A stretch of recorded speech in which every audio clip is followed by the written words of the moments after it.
પછી દૂધીનો જ્યુસ, રસ, દૂધીને નીચોયો હોય ને, એ પણ અત્યંત ફાયદાકારક વસ્તુ છે. પ્રેશરમાં પણ મદદ કરે છે અને સારી વસ્તુ છે. અને બીજું સૂંઠ, કે જે આપણા અહીં બેઠા છે ને, એ બધાના જીવનમાંથી લગભગ સૂંઠ તો અલવિદા જ લઈ લી, વિદાય જ લીધી. 12 મહિનામાં એ સૂંઠ છે ને, એ 500 ગ્રામ નહીં ખાતા હોય કોઈ. પહેલાના જમાનામાં લોકો શું કહેતા, તારી માએ 1.25 શેર સૂંઠ ખાધી હોય તો આવો. તો 1.25 શેર સૂંઠ તો આપણે 2 વર્ષમાં નથી ખાતા અત્યારે. પણ જમ્યા પહેલા 1 કલાક પહેલા 1 ટેબલ સ્પૂન સૂંઠ પાણી સાથે લઈ લેવી. અને પાવડર ફોર્મમાં કોઈ પણ વસ્તુ લેવી હોય ને, તો એની મેં રીત જયુભાઈને બતાવી કેવી રીતે લેવી, કે જે સરળતાથી માણસ લઈ શકે. પાણીમાં ઓગાળીને લેવાની જરૂર નથી.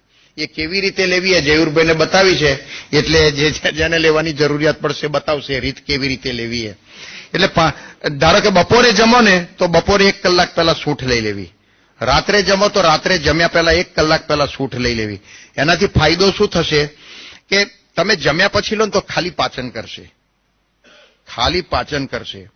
અને જમ્યા પહેલા લો તો એક તો શક્તિવર્ધક છે, અને બીજું કે શરીરની અંદર કાચો આમ ઉત્પન્ન થાય છે. કાચો આમ એને એલોપેથી વાળા ડાયાબિટીસ તરીકે ડિટેક્ટ કરે છે. અને એ ડાયાબિટીસ છે જ નહીં. એ ડોક્ટરો રવાડે ચડાવે છે ડાયાબિટીસના નામે. ડાયાબિટીસ છે જ નહીં. એ કોઈ ગભરાવાની જરૂર નથી. અને જેને રિયલ ડાયાબિટીસ થયો હોય એને આયુર્વેદની અંદર મધુ પ્રમેહ કહેવામાં આવે. એ રાજા મહારાજાઓ જે વિષય ભોગ પહેલા ભોગવતા એમને થતો. અને એ જે ડાયાબિટીસ કોઈને થયો હોય ને, એ 6 મહિનાથી વધારે જીવે જ નહીં. અને 6 મહિનાથી વધારે જીવ્યો માણસ તો એને ડાયાબિટીસ જ નથી. એટલે આ ડોક્ટરો તો ખોટા રવાડે ચડાવે છે. એને પોતાને જ ખબર નથી કે આ શું છે. સહેજ કંઈક પેલું બ્લડમાં બતાવતો કે ડાયાબિટીસ થઈ ગયો, એટલે પેલો માણસ છે ને અડધો ભાંગી પડે. એની પાસે પૈસે ટકે બધી રીતે સુખી હોય ને, ઓહો ડાયાબિટીસ. તો એને દિવસ દરમિયાન ભગવાન સાંભળતા નહીં હોય એટલો ડાયાબિટીસ યાદ આવે એને, સવારથી સાંજ સુધી. અને જેને થયો છે એને અનુભવ છે. ડોક્ટરે સવારના પરમાં કહ્યું, તમને આનંદનો દિવસ હોય સવારમાં, અને લગ્ન પ્રસંગ હોય ને કઈ બહુ જ સરસ, તમને લોટરી બી લાગી ગઈ હોય 50,000ની, કદાચ 50,000 પાઉન્ડની લોટરી કઈ લીધી ને લાગી ગઈ, તમને અમેરિકાની સિટીઝનશીપની લોટરી લાગી ગઈ ધારો કે, અને સવારમાં કઈ તકલીફ, તમને ડાયાબિટીસ છે. એ લોટરીના આનંદ કરતા એ લોટરીનો આનંદ લૂંટાઈ જશે. તમને આખો દાડો ડાયાબિટીસ યાદ આવશે.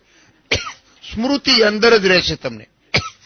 ના, એટલે આ એક વસ્તુ છે, એનાથી ગભરાવાની જરૂર નથી. જમ્યા પહેલા જે 1 કલાક પહેલા જે સૂંઠ લેશે ને, એને એ આમ છે ને કાચો આમ, એનું પાચન થશે. અને ધીરે ધીરે કરી અને એની અંદર કંટ્રોલ બી આવશે. 2 વખત જમો તો 2 વખત. બપોરે ને રાત્રે જમતા હોય તો બપોરે લેવાની ને રાત્રે પણ લેવાની. 1 ટેબલ સ્પૂન ભરીને. હા, પાછી એમાં લાલચ નહીં રાખવાની કે નાની ચમચી જ લઈએ આપણે. 1 ટેબલ સ્પૂન ભરીને લઈ લેવાની. એનું કારણ કે ફાયદાકારક છે સર. એ તાકાતવર્ધક છે. પાછી એ વસ્તુ તાકાતવર્ધક છે. એટલે અમુક ઉંમર થાય પછી જે અશક્તિ ને એવું માણસને રહે છે, એ પણ એનાથી લાઈફ ટાઈમ અશક્તિ પણ નહીં રહે. એટલે સૂંઠના ઘણા બધા ફાયદા છે. એટલે એ એક લેવાની ખાસ જરૂર છે. બીજું, અને સૂંઠ પાછી આ જે વાત પિત્ત ને કફ જે કહ્યો ને, એને કંટ્રોલ પણ કરે છે. વાત પિત્ત ને કફને કંટ્રોલ પણ કરે છે. એ એનો એક ફાયદો. મેં કહ્યું ને, પિત્ત ને કફ વાયુ વધે ઘટે એ રોગ. તો જો બેલેન્સ રાખે તો રોગની કોઈ શક્યતા નથી. એટલે એને બેલેન્સ કરે.